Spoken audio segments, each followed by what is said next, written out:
sa iyo po. Anong sa'yo? Ganun talaga pag na-relate. Pasensya na po. Tulad ng sinabi ni Pastor kahapon, mukha tayong mga Koreano kahapon. Ako naman ngayon. Sa'yo. Morning po mga kapatid, kumusta po ang paghahanda natin ngayong Pasko? Walang handa. Nakatanggap na po ba tayo ng 13-month pay? Hindi pa. Nakapamili na po ba kayo ng yakita? Hindi po. Nang mga pumasko ng mga anak niyo, mga bata, Wala po. yung nababako sa cellphone ngayon. Ma'am. Sa mga estudyante, alam ko po, tapos na yung mga presyo sa party niyo. Kamusta yung natanggap yung education? Nagkaroon pa kayo ng monito-monita. Anong nararamdaman mo nung makita mo yung natanggap? Nagustuhan mo ba? O nadismaya ka? Kasi lalaki ka, natanggap mo kay friend o kay colleagues. Naalala ko po yung mga nakaraan. Nagkaroon din kami ng monito-monita sa office. Meron po ako office mate doon na niyaya ako na pumunta sa mall para pumili siya ng kanya i-regalo sa napulot niya. Pili siya, pili doon. Ang napili niya, Parker ballpen. Yung panahon na yun, mahal pa ang Parker. Wala pa akong pamis pa. Okay. So, sabi niya, okay na ba ito? Okay niya. Mahal-mahal na Parker. Nung panahon kasi na yun, nung sa exchange gift namin, merong category. Something small, pero binalot ng sa katutak na balot. Something big, hindi mo naman kasya yung brief.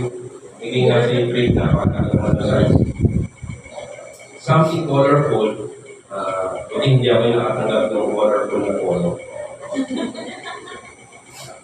Meron pa kami something naughty.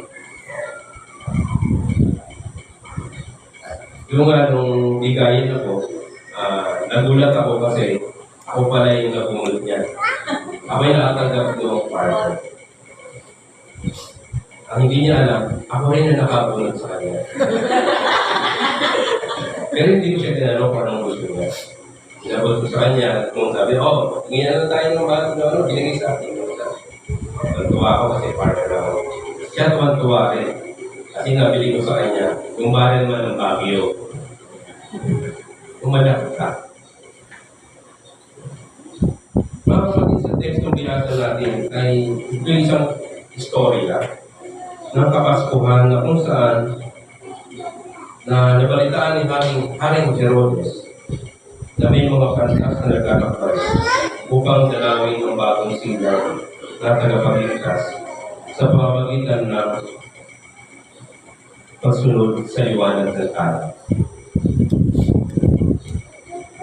Nung binabasa ko dito, pagdating ko na rin po Pastor, nagkaroon po kami ng preaching clinic ni Pastor. In 2 weeks, halos ganun kami ka-rookie. So, marami naman natutunan. In-apply ko po yun sa dalawang isang linggo paghahanda. Sobrang paghahanda, ito lang. Nalate. Nakakain. Sunod-sunod, Pastor, huwag niya yun na. Buti nakaabot pa ako. Ito po sa ating binasa, mayroon po akong tatlong tanong. Sino si Haring Herodes? Ito ba yung unang tanong? Sino si Haring Herodes? Si Haring Herodes po ay kontrabida sa istorya natin. Isang masamang hari. Sa tingin niya, nagtasesun sa kanyang pagiging hari. Kaya pinaplano niya patayin. Hindi po siya ganap na hugyo, idumi yan. So, idumi yan po yung kanyang tatay na si Harry Antiquar. Isa siyang ma-influensyang tao sa politika. Isang mabagsik na tao. Pinatay niya ang kanyang biyena, ang kanyang mga asawa, dalawang anak na lalaki. Yung dalawang anak na lalaki. Actually, isa pa, ito na nakapatay mo. Hindi niya binibigyan pansin ang batas ng Diyos. Mas pinupura niya yung para sa awa. Kung babalikan natin ang teksto, binasa na nabalitaan niya na may silang sanggol na lalaking ng Hudyo, na hari ng Hudyo. Na noong panahon niyo, siya kasalukuyang hari. So, napagabag siya. Nagpunwari siya nagbilin sa mga pantas na ipaalam sa kanya kung kailan nila makita. At sa panahon na yun, nagpapatay siya ng mga bata. 2 years old pa mga.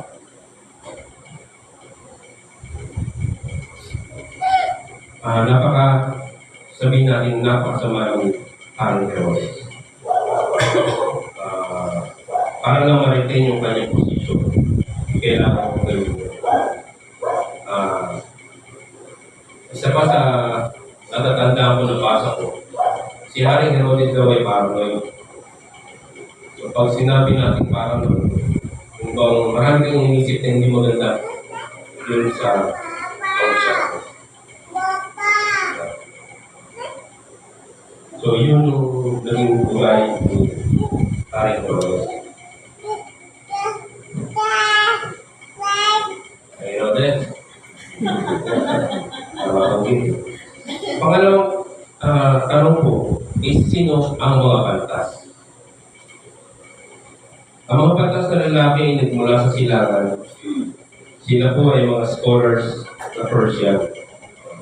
Yung sa panahon natin ngayon is kilala. Na ang interes ay nasa astronomy at alchemy na related sa chemistry. Binanggit kung ilan sila pero hindi binanggit ko kung ilan sila. Hindi sinabi yun sa Biblia. Pero ayon sa history, kapag naglalakbay ang mga pantas o mga mago, ito yung tinatawag na cavalry. So pag sinabi po cavalry, umibig tumulong po mga 500 tao yung magkakasama or pataas. So sa tradisyon natin, nasanay tayo na marinig na mayroong tatlong kanto, kaya tatlong bago lang. Pero sabi nga po, hindi lang sila tatlo. Mga pantas ay naglakbay mula silangan. Hindi ko po nakita doon sa mapa natin kung gaano kalayo yung Iran sa pwede nyo i-google. Pero nung panahon na yun, wala pa pong aeroplano. Wala pa jet train. Wala pa sasakyan. Lahat sila itong lumakad. Maaari nakasakay ng kameli. So, sobrang layo yung kanila. Pero isipin po natin, bakit kailangan nila maglakbay ng ganung kalayo para na makita ang samba? Doon kasi nila nalalaman na yung kanilang pupuntahan ay magiging hari. Napaka-importanting tao ni Jesus o parang niya. Sobra nilang sinundan yung liwanag ng tala na nakatuon doon sa nararawaan ni Jesus. Doon din sa nabasa ko, yung tala ay hindi naman consistent na nakailaw. Sige, wala siya. Parang nakakatulong ng ulam. Kasi sa umaga wala. Pero, sabi nga doon, mas muli nilang nakita yung tala. Basta, ang pinaka naging palatandaan nila kung nasaan si Jesus ay yung tala. Ano at bakit sila nagkalo?